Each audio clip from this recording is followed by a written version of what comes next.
कृष्ण। गीता अमृतम में आप सभी का स्वागत है। तो पिछले दो श्लोकों में हमने देखा कि भगवान ने बताया कि किस तरह कोई व्यक्ति सतोगुण में कैसा महसूस करता है या फिर वो रजोगुण में होता है तो वो कैसा महसूस करता है।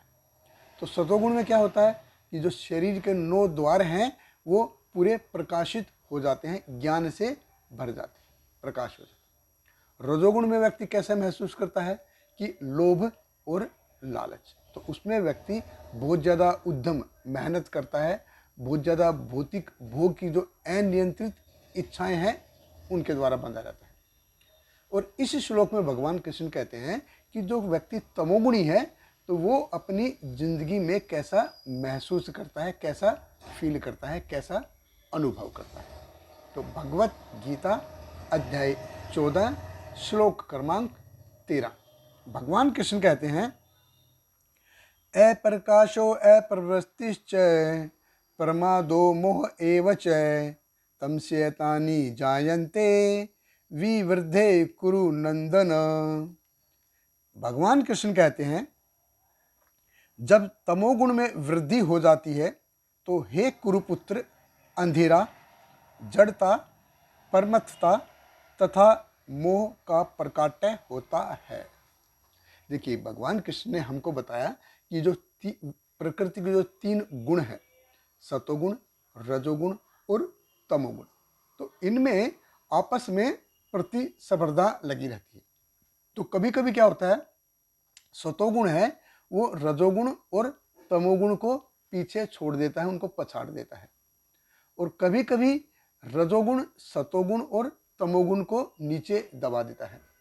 और कभी कभी क्या होता है कि तमोगुण जो है उन बाकी दोनों गुणों को, सतोगुण को और रजोगुण को नीचे दबा देता है और वो ज़्यादा उभर के आता है। ये तीनों गुण एक ही व्यक्ति में विद्यमान रहते हैं और समय और कार्य और परिस्थिति के अनुसार एक दूसरे को दबा देते हैं, आगे निकल जाते हैं। तो कभी कभी जैसे हमने कभी फील किया होगा कि कोई व्यक्ति क्या कभी लगता है ऐसा है कि यार वो जिंदगी में ना बहुत फेडअप हो गया, बस एनफ इज एनफ, बहुत हो गया, अभी ये टू मच है, या अभी कुछ ये छोड़ के सब कुछ अच्छा सोचेंगे, ऐसा विचार मन में आता है।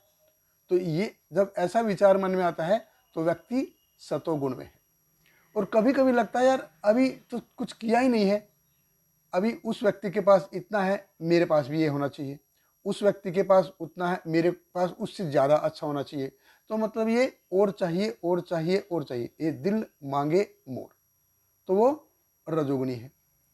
और जब व्यक्ति तमोगुणी है, तमोगुण ज़्यादा हो जाता है, तो तब कैसा होता है, भगवान कृष्ण कहते हैं, अप्रकाशो अप्रवृत्तिश्च।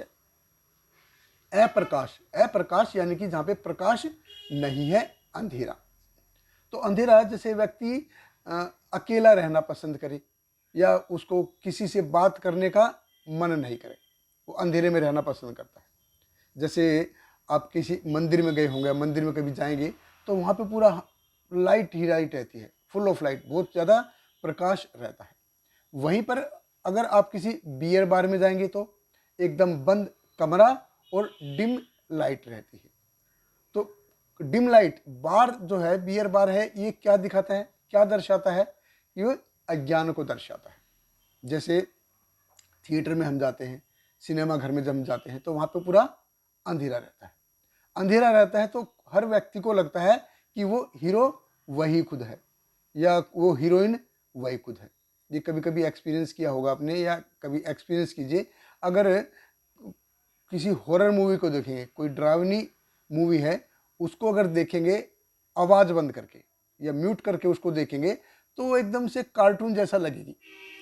या उसी मूवी को एकदम आवाज़ है लेकिन पिक्चर नहीं आ रही, उसके अंदर तस्वीर नहीं आ रही, तब देखेंगे तो तब भी एकदम से वो कार्टून जैसी लगेगी। तो उसमें डरावना जैसा कुछ लगेगा नहीं।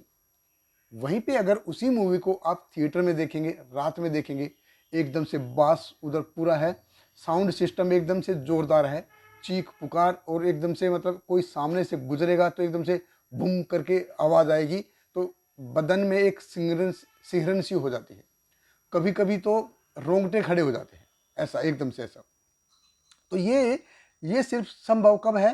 ये सिर्फ अंधेरे में संभव है। दिन में अगर आप किसी डरावनी मूवी को देखेंगे, लाइट ऑन करके देखेंगे, तो आपको उसमें डरावने जैसा कुछ लगेगा नहीं। आप बोलो क्या यार ये डरावना है, इसमें तो कुछ डर लग ही नहीं रहा है। लेकिन जब उसी मूवी को अगर आप रात में देखेंगे, अंधेरे में देखेंगे, तो उसका जो प्रभाव है वो एकदम से अलग होगा। और ये सारा का सारा देखिए, ये सारा का सारा टेम्परेरी है, लेकिन हमको एकदम से असली लगता है, हम उसको परमानेंट मान लेते हैं। ऐसे ही हमारी ज़िंदगी में बहुत कुछ टेम्परेरी है, लेकिन हम सब उसको परमानेंट मान लेते हैं। अभी कभी कभी आपने नोटिस किया होगा कि कोई मूवी इतनी भावुक होती है कि उसको देखते हैं तो दर्शकों की आंख में आंसू आ जाते हैं, रोने लग जाते हो।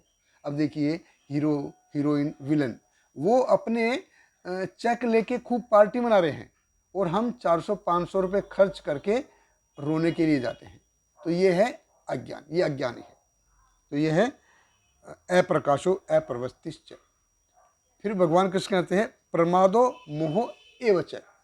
प्रमादो 3-4 श्लोक पहले जैसे हमने देखा था कि जब कभी कभी व्यक्ति ऐसा फील करता है कि वो 7वें आसमान पे है, या कभी कभी वो हताश हो जाता है, और थोड़ी सी खुशी हुई तो वो पूरा एकदम से नाचने लग जाता है, और थोड़ा सा दुख हुआ तो हाय ये क्या हो गया, भगवान ने मेरे साथ ऐसा क्यों कर दिया। तो ये कभी बहुत अच्छा या कभी बहुत बुरा, ये है प्रमाद है। मोह यानी कि जो कुछ उसके पास है ना, उसको बचा के रखने की चाहत। तो पता है कि साथ में कुछ जाने वाला नहीं है, किसी के साथ में कुछ भी गया नहीं है, लेकिन एकदम से बस मुट्ठी बंद करने की जो चाहत है वो है।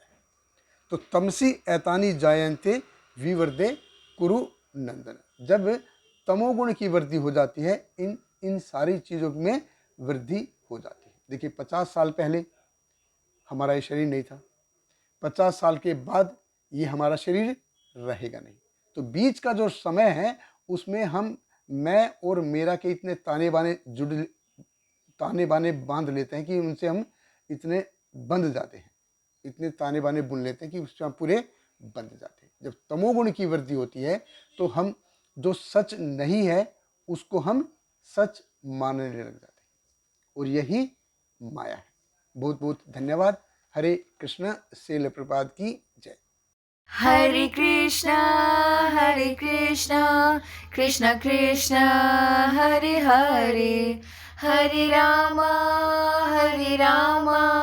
राम राम हरे हरे।